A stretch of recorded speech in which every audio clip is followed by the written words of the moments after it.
Assalamu alaikum everyone. I hope you all are fine. Welcome back to my channel Muasma Batul where I share informative videos for you.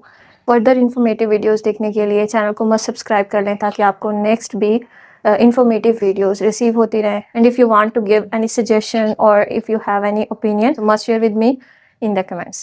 So let's start. आज की video भी बहुत ज़्यादा informative है because in this video I'll discuss the difference between two confusing words.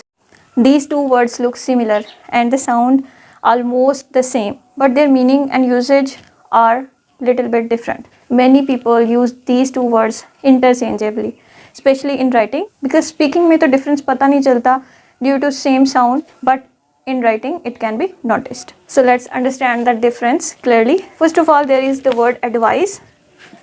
Advice is noun, and this advice with S, this is verb, means action.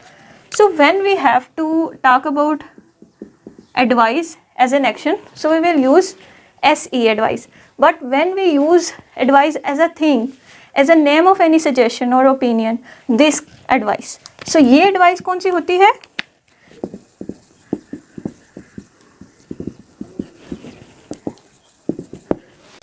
Things which we give or receive.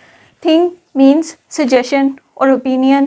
लेकिन जब बात हो रही है advice करना या नसीहत करना, ठीक है, तो फिर हम SE वाला एडवाइस यूज करेंगे. Action of giving.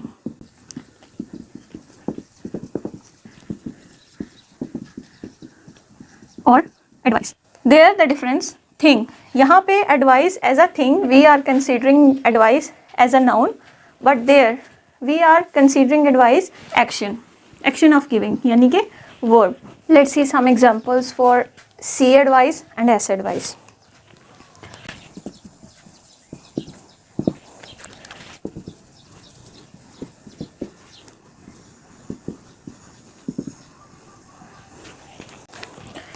Teacher gave me useful advice. Teacher ने मुझे एक बहुत ही फ़ायदेमंद नसीहत की. यहाँ पे verb है gave, दी, नसीहत दी, ठीक है. एडवाइस यहाँ पे नाउन है, एक चीज़ के तौर पर यूज़ हो रहा है, एक ऑब्जेक्ट के तौर पर यूज़ हो रहा है, तो यहाँ पर एडवाइस नाउन है. एक आइडिया, सजेशन या थिंग के तौर पर यूज़ हो रहा है, तो it's noun, abstract noun. And in this advice example, she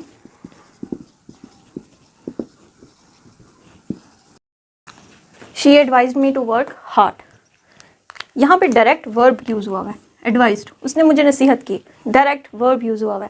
यहाँ पे डायरेक्ट वर्ब था गैव, लेकिन यहाँ पे डायरेक्ट वर्ब ही एडवाइस यूज़ हुआ. जब advice as a verb use होगा तो फिर हमने SE वाला एडवाइस लिखना होगा, लेकिन जब advice as a noun use होगा then we will use advice with CE.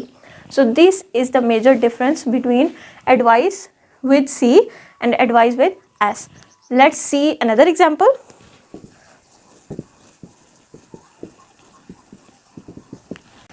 In this example, the verb is acted. ये verb है, बात हो रही है कि उसने मेरी नसीहत पर अमल किया. तो in this sentence, the verb is acted upon.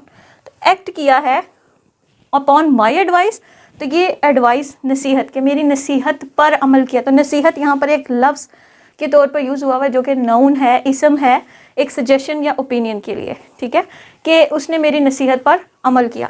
तो यहाँ पे एक्टेड वर्ब है और एडवाइस नाउन के तौर पर यूज़ हुआ है. Let me clear one thing in this section of advice.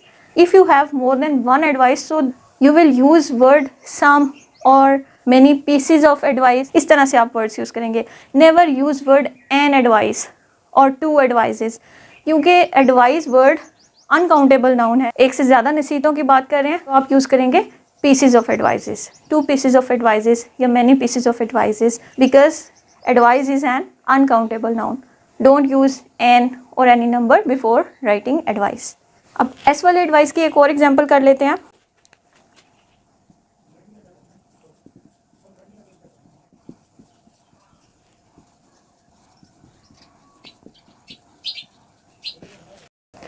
I advise you to work hard for your exams. यहाँ पे भी डायरेक्ट एडवाइस वर्ब के तौर पर यूज़ हुआ है. मैं आपको आपके इम्तिहानों में मेहनत करने की नसीहत करती हूँ। तो नसीहत करना डायरेक्ट वर्ब है, तो advice. So this was the difference between advice as a noun and advice as a verb which I have explain there. I hope कि आपको ये दोनों डिफरेंस समझ आ गए होंगे। एंड नेक्स्ट आप कभी भी advice C and advice S को मिक्स नहीं करेंगे इन योर राइटिंग। एडवाइस के यूज़ का एक छोटा सा क्विज कर लेते हैं ताकि आपको इसकी फर्दर अंडरस्टैंडिंग हो सके। So students, I have written over there 2 statements जिनमें आपने खुद को टेस्ट करना है कि इसमें एडवाइस सी वाला आएगा या एस वाला आएगा। So let's begin this quiz. My doctor give me excellent dash. Now you think कि यहाँ पे सी वाला एडवाइस आएगा या एस वाला एडवाइस आएगा। Let's see. यहाँ पे वर्ड आया हुआ है gave. There is another verb, it's mean जब वर्ब आ चुका है तो फिर जो एडवाइस आएगा वो नाउन आएगा। So the answer is advice with C because as a noun use होगा, वर्ब ऑलरेडी यूज हो चुका है। Second statement is I always dash my students to read English books. I always, मैं नसीहत करती हूँ अपने स्टूडेंट्स को कि वो इंग्लिश बुक्स पढ़ा करें। There we are talking about direct verb in this sentence. So test yourself कि यहाँ पे सी वाला एडवाइस आएगा या एस वाला आएगा। So the answer is because यहाँ पे डायरेक्ट वर्ब है तो एस वाला एडवाइस आएगा। I hope this video would be helpful for you. If you found this video helpful, so tell me in the comments and like this video. And for future informative videos, subscribe this channel. Thank you so much for watching this video as usual. Allah Hafiz.